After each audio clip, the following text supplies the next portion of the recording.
Ok.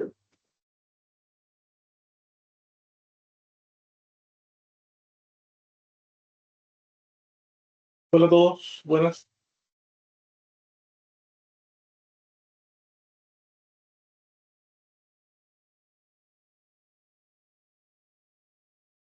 Ahora sí, estamos en línea. Y buen día, gracias Claudio. Oye, les cuento muy rápido. Bueno, como pueden ver, el chat está activado, así que pueden comentar por ahí. También dudas, preguntas se puede hacer por vía el botón PR, que es de preguntas y respuestas.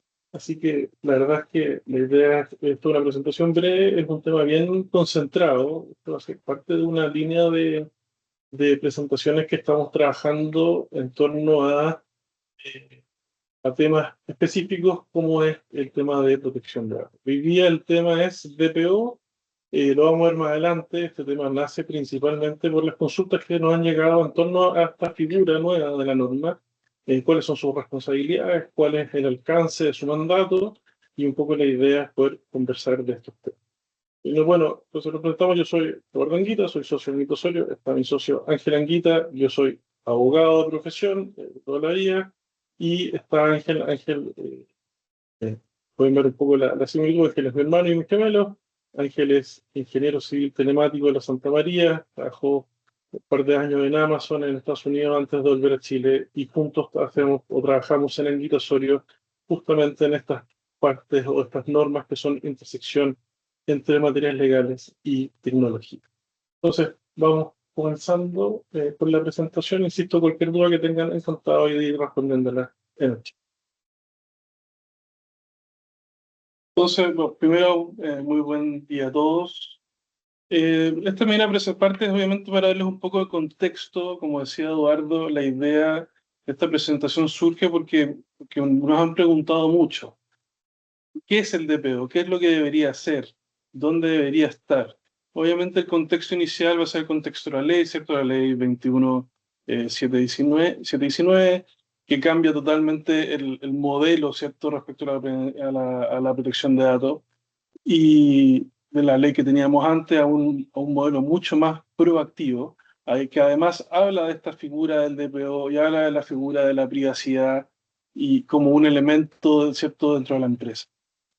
Ese es el contexto exterior, ¿cierto? Luego tenemos el rol mismo, que también genera muchas dudas. Es como un rol que, ¿dónde se ubica en el organigrama? ¿Qué tipo de perfil debería contratar? ¿Qué significa que sea independiente dentro de la empresa? Luego vamos a hablar de la ejecución. Significa que, ok, lo tienes ubicado el DPO dentro de tu empresa, contrataste a alguien. ¿Qué hace el DPO? ¿Cuál va a ser su día a día? Nosotros intentamos aterrizar con bastante claridad cuáles serían los roles o tareas que un DPO tendría que hacer.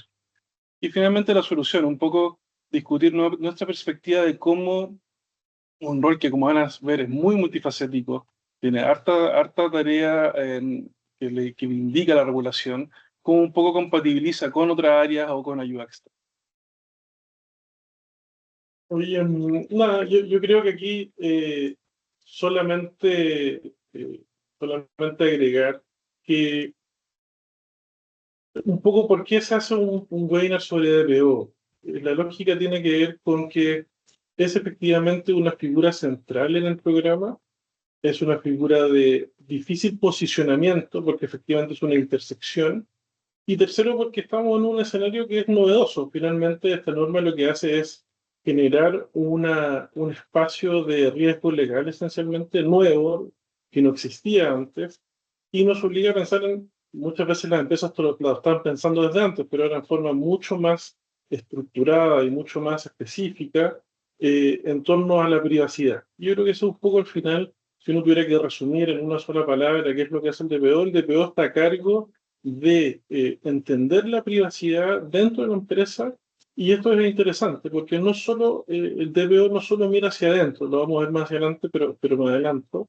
El DPO no solo mira hacia adentro, es decir, no solo mira a que los datos de tus trabajadores o los datos de tus clientes estén de acuerdo con la norma o que estén bajo norma, sino que también se preocupa hacia afuera. Y en eso tiene varias vertientes. O sea, y las vamos a ver un poco más adelante, pero nuevamente más adelanto. El DPO mira hacia afuera porque también es aquel que está mirando cuando la empresa, por ejemplo, es proveedora y trata datos de terceros. El DPO está en esa interacción, está mirando que los contratos que están ahí o donde interactúa la empresa como proveedora de otra y a su vez la empresa toma datos personales de su cliente, bueno, ahí el DPO está también hacia afuera. Lo otro es, bueno, en las áreas de innovación, ¿sí? En áreas de innovación todas las empresas están avanzando muchísimo, aparte con la llegada de la inteligencia artificial, las áreas de innovación han crecido, áreas de desarrollo, nuevos proyectos. El DPO tiene que estar ahí. ¿Por qué? Porque efectivamente la ley establece una mirada de una primacía o una mirada de la privacidad del diseño. Es decir, cuando se esté diseñando, ya sea una forma de interactuar con tus clientes, una forma de interactuar con terceros, lo que sea, eso va a requerir una mirada preventiva. Entonces, el rol es un rol que es amplio, es un rol que se maneja tanto en lo interno como en lo externo y que también actúa en distintos tiempos. Actúa cuando hay problemas, más adelante, por así decirlo, cuando te llega un derecho a arco, que lo vamos a ver, y actúa también el principio de cuando se están desarrollando los negocios para asegurarse que cumplen con todo, la norma. Entonces, un poco avanzando en esta lógica, y aquí intentando dar el contexto de la norma, es que todas estas normas yo siempre trato de enmarcarlas porque han habido muchísimos cambios normativos en torno a materias de cumplimiento legal. Es que hay un cambio significativo en la lógica de un compliance que cuando salieron las primeras normas de compliance hace más de 10 años eran bastante formalistas o pensaban harto en programas que bastaba que estuvieran por escrito y ya está. El cambio significativo de la ley, que no es poco esta presentación, pero es importante decirlo, es que lo que busca es una inversión. Hay una carga que antes era más bien del titular de datos, de perseguir o buscar que se cumplieran sus derechos respecto a sus datos. Ahora más bien esa carga está invertida y van a ser las empresas las que tienen que hacerse cargo de proteger la privacidad de los datos que manejan. Entonces, es una mirada muy proactiva, y esta palabra la vamos a usar bastante, es proactiva, es decir, esto no estamos a la espera de que llegue la agencia a que nos multe o que nos haga una fiscalización, sino que si llega ese momento y no se ha hecho nada es muy tarde. Aparte que las multas son todas enormes. Entonces lo que termina sucediendo es que hay efectivamente una finalización de lo que nosotros llamamos compliance de papel o compliance donde uno hacía una serie de documentos y los guardaba. La verdad es que el rol del DPO se va a regular o se va a mirar o va a jugarse el partido en la gobernanza, en la capacidad del DPO de participar de decisiones de negocio, participar de los comités que tenga la empresa y estar en el fondo, ser parte viva de todo lo que hace al final la entidad. Y eso es un desafío esencialmente de gobernanza y legal, y lo menciona ahí la presentación, o sea, y las multas son todas enormes, yo siempre hago hacemos rápido el repaso. Esto es una ley que es por definición atrocista y por lo tanto tiene multas leves y de ahí no hay más, se salta inmediatamente las graves y después pasa las gravísimas. Las multas leves pueden llegar hasta $300.000, las multas graves hasta 700.000 y las gravísimas hasta más de $1.000.000. Entonces, estos son todos rangos, por supuesto, y la agencia verá en buena medida la proporcionalidad de la multa, pero sí se le da un amplio margen de acción para presionar a la gente. Entonces, es un estándar alto, es un estándar que copiamos de Europa, es un estándar que tiene muchísimos requerimientos y por lo tanto hay un desafío legal en la implementación y hay un desafío legal después en la persona o personas que toman el rol de hacer que este programa esté vivo. Y eso obviamente conversa con el desafío tecnológico. Sí, un poco del desafío tecnológico también hablando en términos de contexto. Esta ley cuando surge tiene, a diferencia tal vez de una ley de delitos económicos, por ejemplo, es que las empresas y las personas un poco la aterrizan en un área de IT. Dicen como, bueno, supongo que mi área de IT o mi área de seguridad o quien esté a cargo de la infraestructura tecnológica de la empresa un poco va a tomar la batuta. Y también hemos visto que, y esto ocurre como en el ecosistema, digamos, las gerencias informáticas lo están viendo, los proveedores de software también están ofreciendo soluciones. Un poco aquí lo que nosotros queremos, nuestra perspectiva, y esto es una perspectiva que van a ver a través de la presentación, es que obviamente el origen es legal. Hay una parte, como dice Eduardo muy bien, hay una área, como bien decirlo, un ámbito legal muy fuerte que requiere un cierto expertise.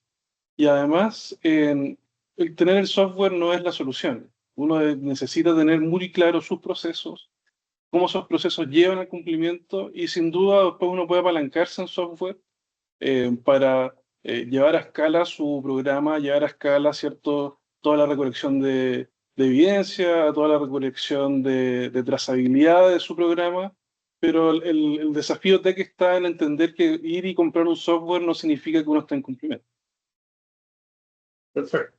Entonces, al final es una lógica de, los que tienen programas de cumplimiento tal vez de delito económico o ley Karim u otros ya viven esto día a día, que efectivamente el desafío es que el programa esté vivo. Yo creo que ese es el gran desafío en términos. Entonces, nosotros hablamos de una pregunta incómoda. ¿Dónde reside este error? Porque esta sí que ha sido una pregunta muy compleja, en el fondo, muy seguida, que es: ¿a quién nombro? Nombro a mi jefe de TI, a mi CISO, a mi jefe de área legal, a mi fiscalía, a mi contralor. Y entonces, y vamos a ver más adelante, el perfil específico del DPO. Esto es un tema organizacional, más que otra cosa. La pregunta que nos hacemos acá es entender qué maneja cada área. Entonces, las áreas de TI manejan la arquitectura, son los que ejecutan específicamente cada cosa, y las áreas legales son las que manejan leyes y contratos. Entonces, ¿qué es lo que sucede? Que finalmente estas son áreas, no digo que no pueda existir el DPO dentro de una de ellas, pero sí hay desafíos que vamos a ver más adelante porque el ADN del DPO es mixto. Entonces, es un rol que no, es un rol que un poco, primero, fiscaliza estas áreas, fiscaliza, por ejemplo, si es que el área de TI es la que maneja las bases de datos, el DPO es aquel que de alguna forma dice: oye, asegurémonos que en las bases de datos está todo bien, y al final puede darse el desafío en las áreas de TI que son juez y parte. En las áreas legales, tal vez no son juez y parte, pero no saben mucho sobre bases de datos, entonces no saben bien qué es lo que estarían buscando y dependen del área de TI. Entonces, efectivamente es un rol mixto. Lo vamos a ver un poquito más adelante, un poco cómo nosotros vemos esto, más que por áreas, que tal vez la primera pregunta que se nos hace es tal vez por capacidades, por distintas capacidades que debe tener este rol, y tal vez algunas capacidades que va a haber que complementar, atendido que se nombrará una persona dentro de la empresa. Bueno, tal vez hay que complementar eso con algún otro tipo ahí de conocimiento. Yo creo que es importante al final aquí el mensaje es que, y esto tal vez es una de las primeras confusiones, y por eso lo insistimos harto en esto: tener tecnología, porque nosotros vemos muchas ventas de esto, y esto sucede en todos lados. Esto no es un fenómeno chileno, es un fenómeno mundial del tema de GDPR, que la gente lo que comienza a vender es software. Dice: oye, cómprate este software y con eso lo solucionas. Y la verdad es que la ley no está pensando en eso, y la agencia, la verdad, no es un revisor de software. Y puedes tener software increíble, puedes tener y ahí hay que tener mucho más detalle, pero puedes tener un Purview, puedes tener alguna otra solución de primer nivel, pero si esa solución no está debidamente implementada, conectada con el registro de actividades de tratamiento, no está registrado al final que se hacen los Privacy Impact Assessments cuando tienen que hacerse, y en el fondo no está revisado, por ejemplo, incluso cosas tan sencillas como tu flujo del e-commerce, cuando tú le ofrece a la persona el tratamiento de datos, la base de licitud. eh, Creo que al final lo que termina sucediendo es que efectivamente la tecnología por sí sola no es la solución. Al final lo que hay que asentar lo que hay que asentar en esta materia es que la tecnología es esencialmente una herramienta, y que finalmente son estructuras como tal cual como una gerencia o subgerencia, con una serie de procesos, tareas entregables, en fin, lo que estructura esta área. Y solo para complementar una cosa, es como, porque en el fondo aquí la pregunta es muy de estructura, y lo que hemos visto es que la estructura va mucho a, bueno, lo voy a dejar en mi área de TI, supongo, porque pareciera ser como muy cercano a eso. Nosotros siempre decimos: mira, si tuviéramos una varita mágica, ¿cierto?, de presupuesto infinito, que nunca es el caso, pero si tú pudieras pensarlo bien, es como probablemente deberías tener un área de privacidad. Eso es un poco lo que invita a tener la ley en general. Dice como un área de privacidad con su capacidad, con su presupuesto, y finalmente, que, como va la independencia, que reporte incluso directamente al directorio. En ese sentido, parecido a lo que hemos visto en áreas de compliance. Obviamente los presupuestos no son infinitos, pero justamente recogiendo esa idea en la siguiente slide, Eduardo,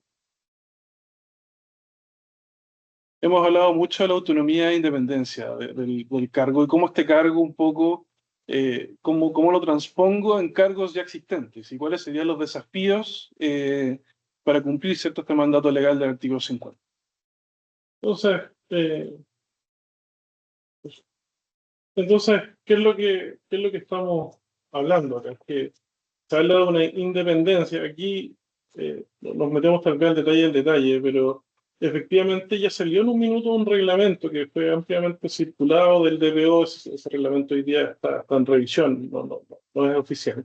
Pero se habla harto de esto. ¿Qué es lo que termina sucediendo? Es que el rol del DPO puede ser interno, pero efectivamente es un rol complejo. Y por lo tanto, cuando ustedes estén pensando a quién van a nombrar su DPO, nosotros lo que vemos son que cada uno tiene ciertos desafíos que es importante en cada caso eh, atender. Entonces, claro, ¿qué es lo que nosotros ponemos como ejemplo, ¿no? Gerencia general. Entonces, eh, eh, eh, el rol del gerente general es hacer andar el negocio, usualmente. Si es que hay un directorio, aparte está siendo evaluado principalmente en los resultados económicos, las utilidades. Entonces puede tener una tentación natural o una presión natural también de beneficiar esos resultados económicos versus el cumplimiento. Entonces es un rol que genera, no porque un gerente general sea poco ético, sino que es cuando uno estructura posiciones donde hay conflictos de interés en la misma posición, pongo al gerente general en una posición muy compleja, donde esencialmente lo pongo en una situación que si cumple bien uno de sus encargos, tal vez no cumple tan bien el otro. Y todo lo vemos, comercial y venta es lo mismo, o sea, su objetivo es la venta, su objetivo, el comercial, y esto ya lo estamos viendo, el comercial va a tener una conversación que va a ser difícil con el DPO en torno por ejemplo, de dónde sacan las bases de datos. Las bases de datos que hoy día no tienen ninguna base de licitud. En Chile existe la práctica de venta de bases de datos que en un futuro va a ser tremendamente sancionable porque genera un tratamiento masivo de datos sin base de licitud clara. Entonces, eso, el gerente comercial lo que quiere es vender y dice, chuta, necesito las mejores bases de datos con mayor amplitud posible. Y el DPO dice, mira, ojo que hay que tener una base de licitud y que esto no es gratuito. Entonces, nuevamente se generan, lo mismo marketing, se generan dificultades. Y en gerencia de TI, que es algo que nos pasa harto, no que un TI no puede hacerlo, pero finalmente es el que diseña e implementa los sistemas. Entonces, a veces se genera una ceguera, un confirmation bias, donde la persona estima que lo ha hecho increíble, pero no tiene con quién hacer puente o interactuar, que le diga, oye, esto está bien, esto me parece que no son las mejores prácticas. Entonces, aparte la gerencia de TI a veces tiene una dificultad que es más bien económica, que es vista como un centro de costos. Entonces, ¿qué es lo que sucede? O lo que nosotros vemos, es que efectivamente a veces para la gerencia de TI es difícil o es incómodo ir a buscar estas mayores inversiones sin el apoyo claro de las directrices legales que obligan esencialmente a la empresa a hacerlo. Entonces, también es un rol que pareciera tener un elemento más bien legal.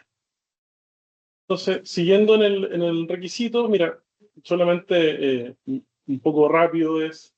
eh, entonces, nosotros de todo lo que hemos dicho y un poco por qué aquí combinamos estos temas es, tú estás implementando entonces un programa de protección de datos personales, un manual de prevención de infracciones, y tú lo que estás haciendo es varias cosas usualmente, y aquí probablemente muchos ya están en esto, están haciendo su registro de actividades de tratamiento, están entendiendo qué procesos están involucrados en esta materia, están entendiendo qué datos se usan, sus bases de licitud, están revisando sus páginas de internet, en fin, están revisando varias cosas. Y por lo tanto, lo interesante es que en este levantamiento tú lo que estás haciendo es levantar aquellos procesos de tu empresa que efectivamente tratan datos personales. Y el DPO se enmarca o es al final, en su primera instancia, aquel que está, por supuesto, de alguna forma tiene que estar metido en este proceso, tiene que ser parte de este proceso, porque finalmente es aquel que establece la primera gobernanza. Entonces nosotros aquí hacemos el análisis de, bueno, cuando llega una fiscalización de la Agencia de Protección de Datos, ¿qué es lo que va a decir? La agencia lo que va a decir es, bueno, dame primero tus procedimientos, es decir, y esto lo volvemos al tema del software. Si no tienes tus procedimientos y esos procedimientos son más o menos reales, vas a tener poco que hacer o a tu defensa va a ser más difícil. Luego, lo que hablamos, la ejecución sistemática coherente, es decir, yo tengo protocolos y esto nos pasa harto nosotros en las implementaciones, es decir, uno hace protocolos que están maravillosos, están bien hechos, están hechos en base a las mejores prácticas, GDPR, son increíbles, están bien formateados, todos están encantados, tienen el logo de la empresa, no se usan. Entonces, ¿cuál es el gran desafío finalmente cuando uno hace una implementación y esto conecta con obviamente el rol del DPO y probablemente este es el primer rol del DPO? Uno hace una implementación, la haces internamente, la haces con un tercero, como tú prefieras. El resultado de esa implementación probablemente va a ser un RAT y va a ser documento. Y el primer trabajo probablemente del DPO va a ser operativizar eso. Oye, tengo ciertos, por ejemplo, protocolos de destrucción de información de datos personales. Bueno, se hace, no se hace, anoto en mi calendario. Aquí toca, ¿sabéis qué? Aquí lo que vamos a hacer es que durante el año 2027, porque ya vamos hasta el 2027, en julio del 2027 yo voy a mandar un mensaje a los gerentes o a TI diciéndole, oye, ¿cómo vamos con la destrucción que corresponde al periodo del primer semestre del 2027, por poner un ejemplo? O va a levantar un tipo de comité, el comité de cumplimiento va a decir, oye, ¿cuáles son lo que en verdad está bajado? O va a decir, lo que necesitamos hacer es que la gente esté enterada de estos protocolos, que hay que hacer una capacitación específica de los protocolos. Y ahí uno comienza a darle vida a el programa. Y eso es lo que probablemente va a fiscalizar la Agencia de Protección de Datos. Obviamente que en la tercera capa la tecnología es relevante. Nosotros no somos bastante agnósticos en lo que es tecnología, pero esencialmente lo que nos parece es que la tecnología es una herramienta que soporta todo lo que acabamos de mencionar. Si tú tienes estos procesos, procedimientos, todas estas acciones, actividades que has realizado, además son coherentes, o sea, tú tienes tus protocolos escritos que son coherentes con tus actividades, y además esas actividades y procedimientos están debidamente registrados en sistemas tecnológicos que son trazables y auditables, bueno, la verdad es que tienes al final todo para poder proteger contra la Agencia de Protección de Datos. Pero finalmente, esta última línea también es una tarea del DPO en este proceso de la construcción de un programa. Porque finalmente es el DPO que es el que te puede ayudar o quien debería estar pensando, porque estas cosas son un proceso, es que se debería estar pensando en cuáles son los logs que sí son relevantes. Donde en todo nuestro RAT efectivamente hay un espacio para agregar tecnología, automatizar algo. Oye, llega un derecho a ARCO, lo vamos a ver un poquito más adelante, llega un derecho a ARCO, llega una solicitud de un titular de datos pidiéndome datos. Bueno, ¿cómo lo vamos a hacer para responder en tiempo y forma? ¿Tenemos acceso a esa información o no? Y eso es parte del trabajo que hace el DPO. Entonces yo creo que finalmente, y por eso hago todo este trayecto, es esencialmente lo que ayuda o lo que permite entender mejor cuál sería el rol del DPO o cómo se ve en la realidad una vez uno ya está implementando o ha implementado debidamente el programa. Entonces, aquí te doy el pasaje en la práctica. En la práctica, bueno, quisimos un poco sistematizar todo lo que mencionaba Eduardo, de qué es lo que tiene que hacer, muy, como digo yo, muy de la tierra, muy del día a día, qué es lo que hace un DPO. Un poco esa es la filosofía. Y como dice bien Eduardo, obviamente pensando tal vez en cómo esto se ve en el tiempo, uno parte del punto, uno parte inventariando, parte clasificando, parte generando su RAT, ¿cierto? Su registro de actividades de tratamiento. Y eso significa levantar procesos, entender dónde está ocurriendo la obtención de datos personales, para qué se usan. Luego vas al paso 2, si es que tienes las bases de licitud necesarias, estás obteniendo los consentimientos, o tal vez conviene tener un módulo contractual, o simplemente hay una obligación legal de rescatar o mantener algunos datos. Eh, Puede ser que bueno, uno está trabajando en esto y dice como, mira, la verdad es que para algunos casos más específicos, de tratamientos más complejos o tratamiento de datos sensibles, hago evaluaciones de impacto de datos personales, donde yo determino si es que estoy aplicando los criterios correctos, por ejemplo, de minimización de datos, anonimización de datos, y además dejo registro, porque efectivamente la idea aquí es también la idea de la defensa futura, en caso que llegue una agencia y me dice, oye, este tratamiento de datos que estás haciendo aquí, explícame un poco cómo es que llegaste a la determinación que podías hacerlo, cómo lo hiciste. Bueno, y uno está protegido, uno hizo el proceso o tiene un proceso eh, claro dentro de la empresa donde evalúa y deja registro de tal evaluación. Además, asimismo, hablando un poco de procesos de la empresa, me salto el 4, políticas de privacidad por diseño. Una vez, digamos que yo tengo todo levantado, tengo mis procesos, hice mis evaluaciones de impacto inicial, un poco salí ya de la implementación inicial que había hablado Eduardo. Bueno, esto tiene que mantenerse vivo y hemos hablado mucho de la importancia de tener un programa no en papel.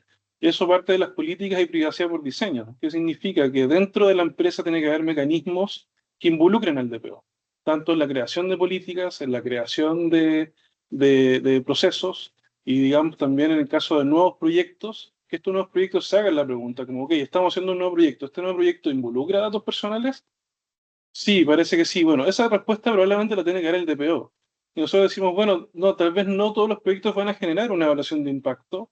Eso es una perilla que tiene que manejar, ¿cierto?, cada empresa, pero sin duda uno en lo que es privacidad por diseño siempre debería estar respondiéndoselo. Como, mira, la verdad este proyecto no tiene nada de datos personales. Es pura data genérica y data anonimizada, no necesitamos nada más. Ok, y eso es suficiente. Tal vez eso es como un mini IPD, pero en algún lado tiene que quedar registrado que lo pensaste. Nosotros creemos que eso es bastante importante. Bueno, volviendo a cosas que también mencionamos, auditar sistemas, en el punto 5, auditar sistema en proceso, tiene que haber alguna lógica, ¿cierto? Anual de revisión de los procesos, revisión de que las cosas están andando, verificar que se está generando la evidencia suficiente para, ¿cierto?, nuevamente defenderse en caso de un problema relacionado a la agencia. Punto 6, primer punto externo que tenemos, ¿cierto?, respecto a la gestión de derechos ARCO, donde todas las personas que tienen datos personales dentro de nuestra empresa tienen derecho a solicitar y ejercer su derecho ARCO. Tiene que haber un procedimiento, probablemente quien está a cargo de ese procedimiento, tal vez no lo ejecuta, pero quien está a cargo es el DPO. Además hay un montón de requisitos especiales que vamos a ver un poquito más adelante respecto a los tiempos, etc. Y esto es un poco todo lo que es gestión, día a día. Y saltamos directamente a lo que es qué pasa cuando no es un día a día. Digamos que tenemos una brecha, digamos que tenemos un incidente de ataque informático. Obviamente el área de TI o el área de seguridad va a estar trabajando en mitigar el riesgo, apagar los sistemas, sacar en línea los computadores que hay que sacar en línea, pero tiene que haber una línea también de respuesta ante la agencia. Y yo digo respuesta regulatoria, porque entramos también en la ley de ciberseguridad, entramos en temas penales si quisiera falta. Entonces uno tiene que tener centralizado, tiene que estar, ojalá en un comité o un responsable, puede que sea el DPO, donde identifique si hay que cumplir la sección de la ley donde indica que hay que informarle a los que, si se perdieron datos de personas, que hay que informarle a las personas, y además hay que informarle a la agencia en caso de una brecha.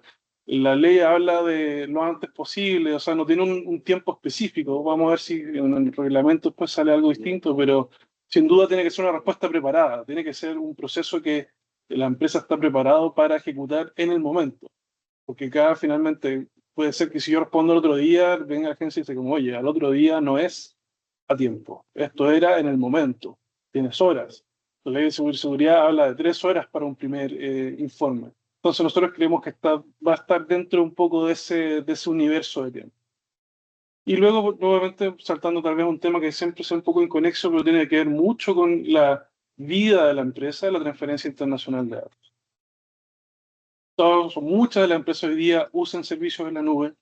Estos servicios en la nube pueden estar en otros países, en Estados Unidos, o pueden estar, ¿cierto?, en Europa. Y dependiendo de su jurisdicción donde estén estos servicios en la nube, puede que tengan protección, como que no tengan protección.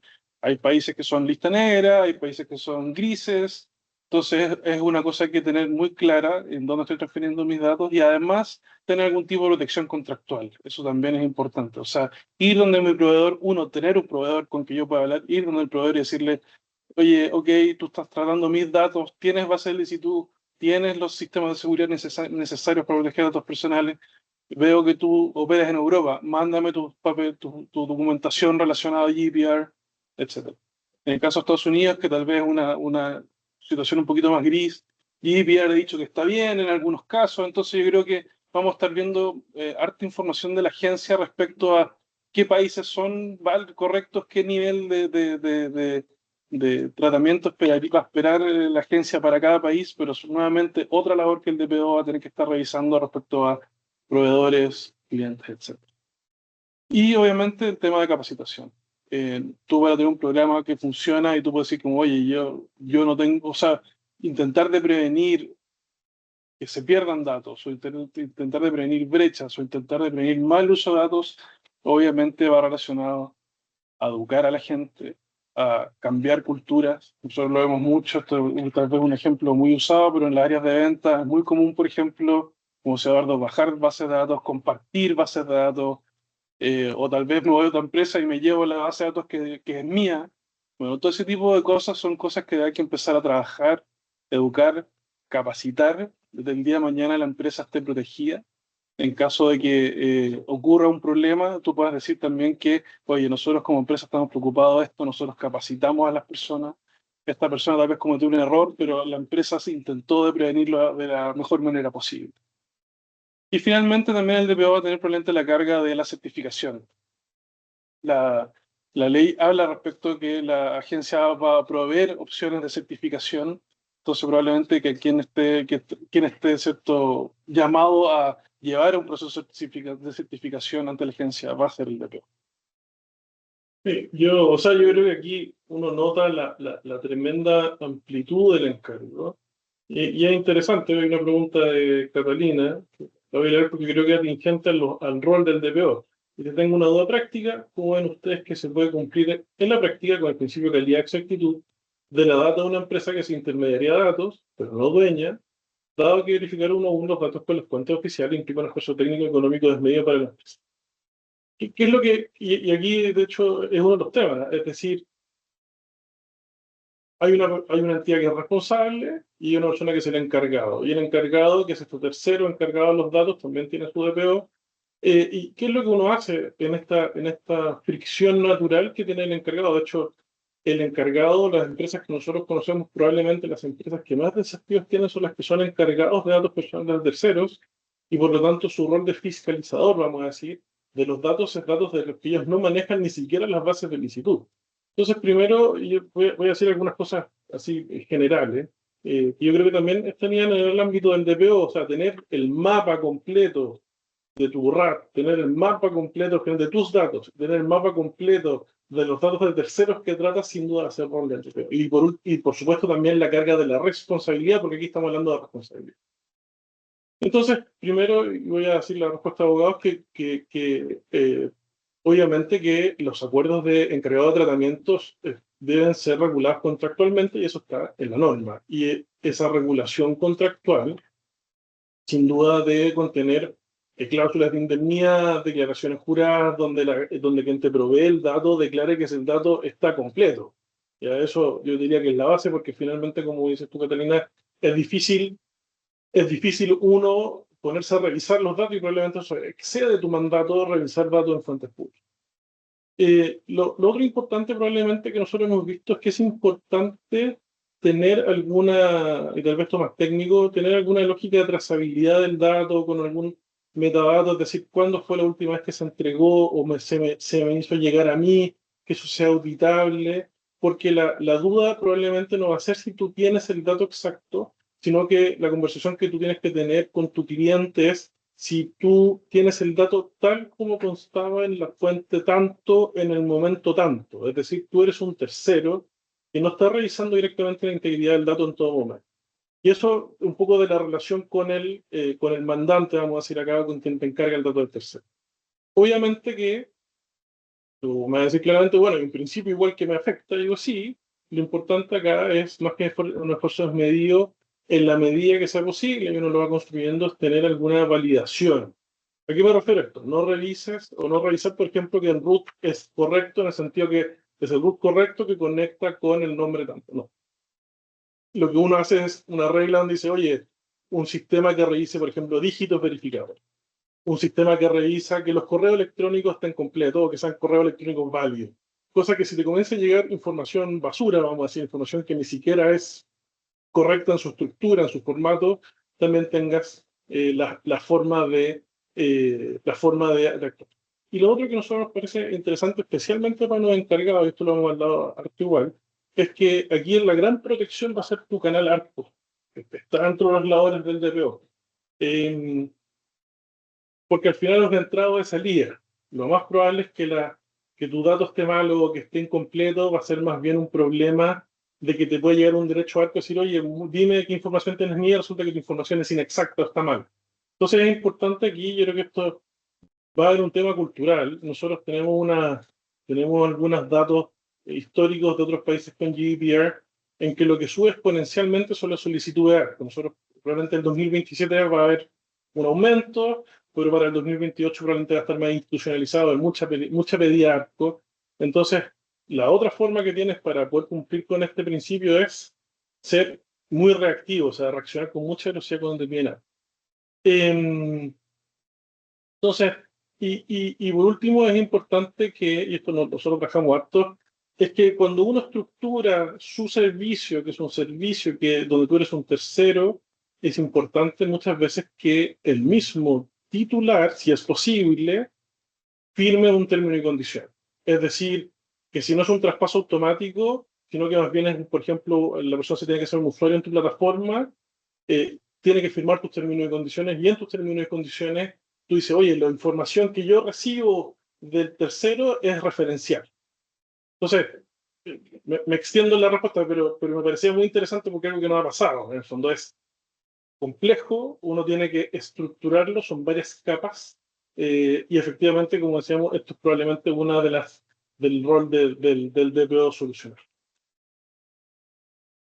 Hay una pregunta ahí de Diego Marín. Vamos a responder inmediatamente, Diego. Vamos a avanzar en una Diego por delante y volvemos contigo, a no ser que Ángel tú la quieras poner. ¿Cómo se trabaja el blanqueamiento de base de datos que llevan años en empresas para prestar servicio y probablemente no tienen la solicitud? Financiera específica, un plazo determinado, eliminación. No, la ley no habla de ningún plazo. Obviamente la ley, o sea, los plazos son que la ley, cierto, parte en diciembre ahora del 26. Las pymes tienen una vacancia adicional creo que de un año, si no me equivoco. Lo que hemos visto que hacen internacionalmente, ¿qué se hace? Es que tú, de hecho, es como, tal vez puedes usar tu propia palabra, blanqueas. Te contactas probablemente por medio, si tienes los correos, por ejemplo, por medio de correo masivo, y tú dices como, hola, yo tengo tu dato, y tengo tu dato por la siguiente base de solicitud, y aquí uno puede un poco también trabajar y ver la historia de lo que tiene GDPR. Los que agregan datos de manera masiva no necesariamente usan consentimiento, por ejemplo. Usan usan interés legítimo. Digamos que tú tienes, entonces tú dices, tal vez tengo una lista de marketing gigante que no tiene ninguna solicitud. Digo, ok, tú vas a contactar a todas esas personas y les vas a decir, hola, señor X, yo tengo su información, mi base de solicitud es mi interés legítimo de realizar marketing de X y Z. Si usted desea no estar en la lista, haga clic aquí. Y ese clic lo desescribe. Ese es un primer paso, una primera capa, ¿cierto? Para tener alguna base de licitud, aunque sea simplemente de interés legítimo. Luego, si la persona se vuelve y dice, oye, me consiguieron mi dato sin ningún tipo de consentimiento, tú dices, no, mira, yo te presenté interés legítimo y tú no respondiste. Ahora, si tú quieres darme tu consentimiento, lo puedes hacer aquí, o si tú quieres que elimine tu dato, también lo puedes hacer. Eso por una línea más bien ARP. Pero sin duda hay formas de hacerlo y van a ser pesadas, sí, son pesadas porque la ley no te da muchas alternativas distintas a esa, digamos. Tienes que todos tus datos tienen que tener una razón de ser y tienen que tener una solicitud. Y esa solicitud tiene que ser, tiene que existir, digamos, tiene que estar evidenciada de alguna manera. Sí, yo agregaría ahí a lo que dice Ángel, que aquí, Diego, hay que tener cuidado porque las empresas lo que tienen en Chile es una cantidad de basura digital enorme. O sea, yo creo que el primerísimo paso es entender, porque la gente del cliente llega y te dice, oye, tengo unas bases de datos maravillosas, y resulta que son 95% basura, es decir, son información desactualizada, información que no sirve, que no tiene utilidad comercial, no está alineado con nada. Entonces, es importante primero, yo creo que abrir lo que tienen y entender qué es lo que tienen. Y efectivamente, como dice Ángel, entender cuáles son las bases de licitud.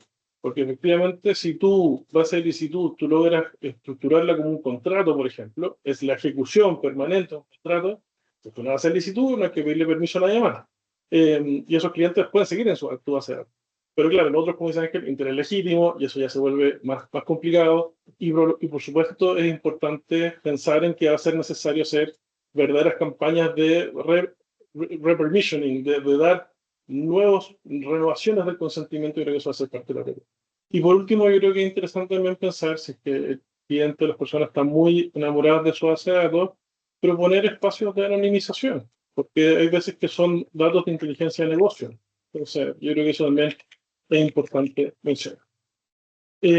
Continuando un poco, retomando, y yo creo que estas dos preguntas un poco muestran la granularidad, creo yo. Yo creo que es interesante porque efectivamente hay hartas preguntas como este tipo, hay harta cosa que va a estar dando vuelta en el aire en torno a justamente este tipo de temas de qué hago cuando soy encargado de datos de terceros o qué hago con las bases de datos históricas. Y eso se conecta con qué es lo que está haciendo el DPO. Todas estas son tareas que efectivamente el DPO debe probablemente cumplir. Siguiendo con la presentación, entonces, y probablemente algunas cosas aquí las vamos a ver más rápido porque creo que hemos repasado acto. Hemos hablado de mandato de derecho acto bastante. Solamente yo creo que el desafío es más bien desde ahí, jurídicamente muy rápido, es decir, uno de los grandes cambios de esta norma es la creación de ciertos derechos para los titulares de datos, y esos derechos lo que implican es un cambio, como decíamos al principio, en la carga o el esfuerzo, porque cuando hoy día, mientras la ley no está vigente, una persona, un titular quiere hacer valer su derecho, por ejemplo, a eliminación, tiene que demandar, y por lo tanto es un costo para él. Lo que hace la ley es invertir eso. Ahora lo que sucede es que la empresa está obligada a responder, obligada a borrar dentro de un plazo, y si no lo hiciera, el Estado o el aparato estatal, por medio de la Agencia de Protección de Datos, tiene todo el peso para sancionar a aquellos que no lo hacen. Entonces, hay una eliminación, como dice, de barreras importante, que es lo que realmente son los grandes novedades de esta ley y es uno de los grandes desafíos probablemente para el área de TI. Ahí, Ángel, para comentar. Sí, en LTI hay dos puntos fuerza. Uno que un poco me enfoqué aquí en borrar porque tal vez es el más fácil de entender en profundidad, digamos, como cómo afecta a todo el universo de TI.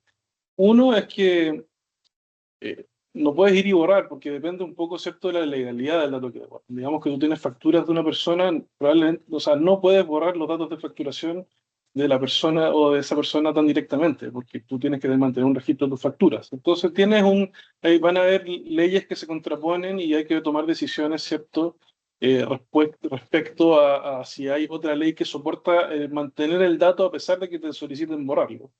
Además, otro punto muy importante es dónde están los datos. Por eso es tan importante el RAP, porque en el fondo te van a pedir borrar datos. Y tú dices, ok, tengo datos en el RP, en el CRM, en Analytics, pero tal vez, dependiendo también de tu empresa, eso puede ser 3 tickets, o puede ser que mandes una persona que más o menos ojalá tenga un procedimiento de cómo hacerlo.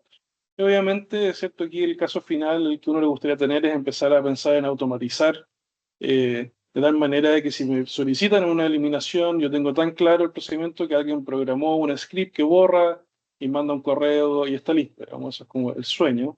Pero sin duda se puede hacer manual. Yo siempre doy este ejemplo. Yo trabajé en Estados Unidos y nosotros teníamos la ley californiana, COPA, y nuestro equipo borraba todo a mano. O sea, no es que estés obligado a automatizar, sino que muchas veces vale la pena levantar el proceso, entenderlo y después automatizar. Y una pregunta que no sé si están haciendo, pero tiene que ver con o sea, tiene relación con el tema de respaldos históricos. ¿Qué hago con los respaldos históricos si me piden esto? Bueno, es parte del proceso. Probablemente o va a haber que borrar o va a haber que anonimizar dentro de los respaldos. Tal vez ni siquiera tener la capacidad de hacer eso. Entonces hay que entender muy bien eh, qué es lo que estamos guardando, y aquí entra el principio de anonimización, o sea, el principio de minimización. Tal vez los backups de respaldo van a tener que siempre guardarse anonimizados, por ejemplo, justamente para tener este tipo de consideración en lo que respecta a derecho a arco.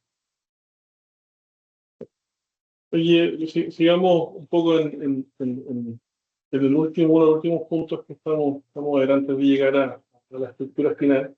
Ahí, Eduardo, tienes una pregunta, vamos a llegar allá en breve. Que respecto a la certificación. Entonces, un poco para cerrar este tema de la seguridad, porque creo que está mencionado en el mundo de derecho acto, al final tienes que tener toda la información disponible para efectos de poder entregarla ordenada. Y luego lo que sucede es que, ¿qué pasa si tienes una filtración, un ataque informático que está cada día, la verdad, la cantidad de ataques informáticos ha subido en forma exponencial en el tiempo? ¿Qué es lo que hace al final el delegado de protección de datos o el DPO? Lo que está haciendo jurídicamente es, obviamente que aquí se genera una estructura regulatoria, como está la Agencia de Protección de Datos, que es como una CNF, un CERNAC, que probablemente tiene más facultades que un CERNAC, pero probablemente menos fondos. Efectivamente, la agencia va a ser un interlocutor regulatorio, administrativo, de derecho administrativo, como podría ser tal vez la ANSI, donde tú vas a tener que interactuar con ellos por medio de cartas, correos electrónicos debidamente estructurados. Entonces, el delegado de protección de datos tiene un rol que ahí se vuelve bastante jurídico, de presentar esto en forma ordenada, en cumplimiento con la norma, preparar reportes formales que cumplen con los requisitos técnicos, cosa de poder hacer una defensa apropiada y no solo una defensa, sino un debido registro de que todo se ha hecho bien. Esto es importante mirarlo porque la ley quedó con esto de la sin dilación indebida. La ley, a diferencia tal vez de como que la norma de ciberseguridad, quedó con esta estructura tal vez más abierta. Entonces, ¿cuál es la única forma de hacer esto sin dilación indebida? Es que efectivamente el DPO tenga, junto con el departamento de TI, tengan previamente estipulado qué es lo que van a hacer. O sea, si no, es casi imposible, si no, derechamente imposible, ponerse a armar el que vas a hacer después de que tuviste el problema. Entonces, es parte de los desafíos. Y hay obviamente un rol del área de seguridad y de TI. Sí, no, o sea, solo como para completar la idea que tenías ahí, Eduardo, lo que nosotros proponemos aquí es que tú tienes que, ojalá es que esto es un poco parecido a continuidad de negocio, o sea, y obviamente le pega continuidad de negocio, recuperación de desastres, que tú tienes que haber validado. O sea, tú ojalá, esto nuevamente es una maratón, no es una carrera, uno levanta su programa y empieza a pensar a las cosas, pero tú deberías levantar un procedimiento, ese procedimiento tiene, ¿cierto?, una lista de llamadas y tú deberías decir como, ok, vamos a simular que hubo una brecha y, y ejecutas el programa tal cual, o sea, dice, ok, el DPO dice, ok, escribí mi informe, ¿a quién se lo paso? ¿A quién se lo mando? ¿A quién llamamos?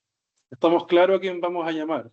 Todas esas cosas tienen que ocurrir antes, tienen que ocurrir en preparación y también y en simulación, ojalá, para que cuando ocurra un evento verdadero estemos muy claros de cuáles son los pasos y no tengamos este problema de que nos tomemos demasiado tiempo en responder. Entonces, siguiendo. Entonces, y aquí llegamos a las últimas dos slides. Eh, y ahí, como digo, encantado de responder cualquier pregunta que tengan. Estamos justo en la hora. Muy rápido, la verdad, porque yo creo que hemos hablado mucho de esta idea. Y esto es parte de lo que nosotros vemos en este rol, que como ven es un rol extenso que mezcla distintas habilidades y al final son o ciertas características. Primero, hay un tema de dominio jurídico, aquí hay un tema jurídico, que es difícil de evitarlo. Esto es una ley, refiere a contratos, a cargas de responsabilidad, manejos de riesgo y sin duda hay un componente jurídico medio ineludible, porque al final la ley es la que levanta la necesidad. Lo otro ineludible es que hay un componente tecnológico. Hay materias de comprensión en cómo funcionan las bases de datos, la arquitectura, cómo funciona tu AWS, si es que tienes AWS, cómo funciona tu Azure, si es que tienes Microsoft. La verdad es que cómo funciona esencialmente tu estructura tecnológica, esto es un conocimiento también técnico, donde hacer la pregunta inteligente significa efectivamente la diferencia entre cumplir y no cumplir. Entonces tienes dos sets de conocimientos que son bastante específicos, que no son excluyentes. Y por último es la autonomía estructural. Entonces, este rol, la verdad es que ¿dónde se siente más cómodo? Cuando es un rol autónomo, es un rol que no depende de nadie más que el directorio, es un rol que no es un subgerente, es un rol que al revés, se sienta con el directorio frente a los gerentes y le exige a los gerentes cumplimiento y los hace responsables del cumplimiento de estas materias, porque finalmente no cumplir puede significar un riesgo existencial para la empresa. Entonces, nosotros cuando conversábamos con Ángel de este tema decíamos, elija dos. Es difícil encontrar los tres juntos. Si lo tiene, sube el sueldo inmediatamente, cuídelo, porque es difícil encontrar una persona que tenga las tres cosas. Entonces, nosotros lo que vemos, especialmente en el desafío de la contratación interna, es que probablemente vas a tener una persona que tiene una cosa, tal vez tiene autonomía, porque un gerente, qué sé yo, pero no tiene ni dominio jurídico ni competencia técnica, y por lo tanto va a necesitar un apoyo de un externo o de los departamentos internos para cumplir adecuadamente su rol. Entonces tú tal vez al DPO lo que quiero decir con todo esto es que lo vas a poder construir, tal vez no con una sola persona siempre tiene que ser responsable, pero esa persona va a tener que tener algunos adicionales para poder cumplir la totalidad del rol. Así que eso no hay algo más que... No, creo que lo has cubierto súper bien, que es un rol que en afuera existe, o sea, existe sin duda analista de privacidad y gerente del área de privacidad, pero en Chile es un rol que se está formando, digamos, y es una discusión que hemos tenido, o sea, como me conviene convertir un informático enseñarle leyes o a un abogado enseñarle tecnología, digamos, porque necesitas un poquito de las dos, y son roles que van a estar construyéndose. Y ahí nosotros, algo que vemos como solución, que es parte de lo que nosotros hacemos y estamos trabajando con algunos clientes ya, es la lógica de as a service. Al final, ¿qué es lo que sucede? Hay una serie de elementos que efectivamente pueden ser más fáciles de obtener de un tercero. Nosotros empleamos nuestro propio modelo, donde decimos, bueno, resulta que nosotros tenemos la expertise técnica, la expertise judicial y tenemos, o jurídica, y tenemos la independencia, además de funcionar con un equipo. Entonces, y esto es interesante porque el reglamento que, insisto, no está vigente, fue un ensayo lo que se logró al final, expresamente indicar que el DPO incluso puede ser una persona jurídica. Si eso va a ser o no así después, está por verse. Pero lo interesante de la experiencia nuestra es que esto permite tener efectivamente un cargo que es muy especializado, funcionando permanentemente, probablemente a mayor efectividad y a un costo menor de lo que usualmente se. Entonces, dicho todo eso, vamos, tal vez que hay alguna pregunta adicional. Sí, hay una pregunta respecto a cómo creen que es el proceso de certificación. Yo tengo aquí algo, aquí vamos a hablar de cosas jurídicas y de copuchas jurídicas. Creo que esos son los dos grandes grupos de. A ver, primero, efectivamente la norma dice que es la Agencia de Protección de Datos Personales la que tiene que darle operativa a las certificaciones, ¿ya? Eso, la agencia no existe todavía, ya salió está la norma, están avanzando, ya va a nombrarse el comité, el consejo, ya, o sea, están en eso, están trabajando a toda máquina para llegar con la agencia bien armada. Entonces, ¿qué es lo que va a pasar? Y nosotros, ¿qué es lo que nosotros hemos visto? ¿Ya? Esto es muy importante. Hemos visto porque tenemos un caso muy similar que sucedió durante el año pasado, que es la instalación de la Agencia Nacional de Ciberseguridad. Es parecida, tiene una estructura similar. Existe desde el año pasado, existe con su director completa, y la verdad es que ha hecho poco. No porque sea una mala distribución y esté haciendo mal su trabajo.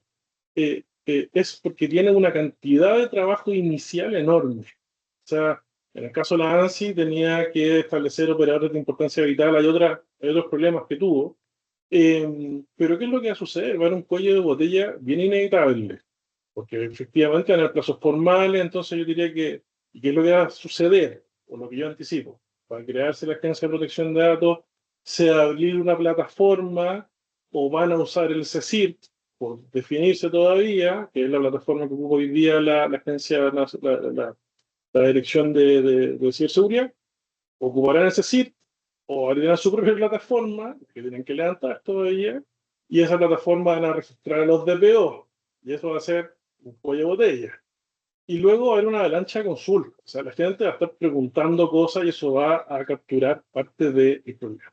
Y probablemente lo que va a suceder al final, insisto, esto no va a suceder al tiro, yo creo que se va a demorar, vamos a estar en 2027 en esto, probablemente van a haber terceros certificadores, esto no está completamente cerrado, pero probablemente van a terceros certificadores que probablemente van a certificar en estándares internacionales, y esto es parecido a lo que le está pasando a la ANSI en ciberseguridad. No van a, hasta cierto punto, no se van a amarrar o no se van a casar con un solo sistema, sino que probablemente van a decir, mira, usted tiene la ISO está bien, usted tiene este otro, está bien también, mientras sea un estándar internacional. Nosotros lo que le vamos a decir es que usted va a tener que ir con un certificador autorizado por la agencia, que le va a dar su certificado de que está todo bien, y eso va a ser lo legalmente estructurado. Para eso queda, la verdad, un buen tiempo, porque vemos que la instalación de estas entidades es bien engorroso y bastante lento. Por lo tanto, obviamente no veo yo en el corto plazo que sea posible o que vaya a ser eh, práctico pensar en tu certificación. La sugerencia nuestra a nuestros clientes hoy día es concentrarse en, obviamente que si tú estás pensando en una ISO, tal vez implementas pensando en la ISO, eso no tiene ningún problema.